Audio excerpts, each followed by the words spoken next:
Армысыңдар ма балалар? Ана тілі сабағымызды бастаймыз. 59-ші сабақ. Сабақтың тақырыбы сөз және оның мағынасы. Сөз дегеніміз олар дыбыстардан құралады және сөз белгілі бір мағынаны білдіреді. Ережені есімізге түсіріп өтейік. Енді балалар бірінші жаттығуға қарайық. Бізге ертегі берілген. Ертегіні оқы. Ертегінің тақырыбы торғай мен тышқан. Торғай мен тышқан дос болыпты. Екеуі егін егіпті. Егін өте жақсы шығады. Торғай мен тышқан тең бөлісе бастайды.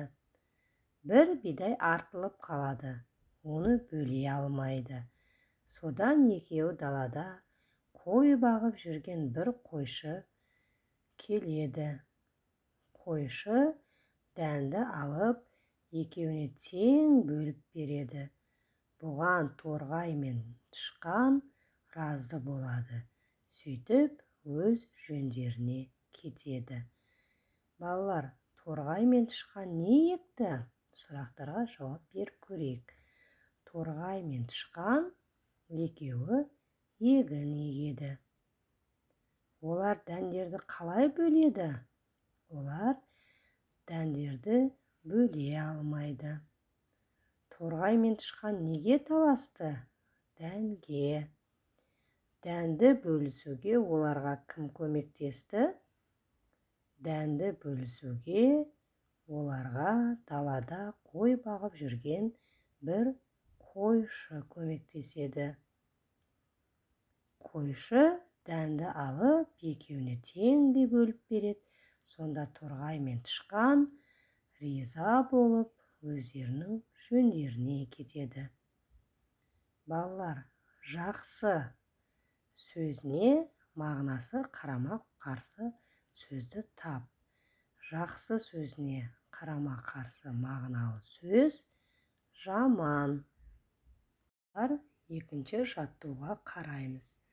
Бізге бірнеше мағынасы бар сөздерді бір бөлек, мәндес сөздерді бір бөлек жаз дейді.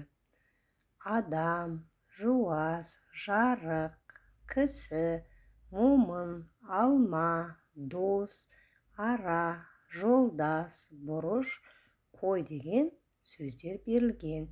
Енді осы сөздерді бірнеше мағынасы бар сөздерді бір бөлек, мәндес сөздерді бір бөлек жазып шығайық. Енді мәндес сөздерді жазып шығайық. Мәндес сөздер, яғни ол адам және кісі. Мәндес деген сөз, яғни бір-біріне жақын сөздер.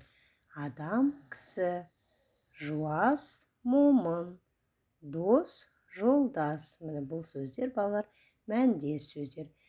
Енді бірнеше мағынасы бар сөздерді жазайық. Жарық, ара, алма, бұрыш, қой. Енді бұл бірнеше мағынасы бар сөздер, яғни қой деген сөзді алатын болсақ, қой деген бұл жануар, балалар. Және де мысалы бір нәрсені алып қой, яғни іс-әрекетті білдіреді, қимылды білдіреді. Міне әр сөздің осындай бірнеше мағынасы бар. Үшінші жаттығуға қараймыз. Жұмбақты көшіріп, әдемі көркем етіп, жұмбақтың шешуін тауайық. Өзі айлакер, өзі бір қу. Жүрген жері айқайда шу. Балалар, міне бұның не екенін сендер өздерің біліп те тұрсыңдар, Яғни өзі айлакер, өте қу дейді, жүрген жерінің бәрі шулатып жүреді.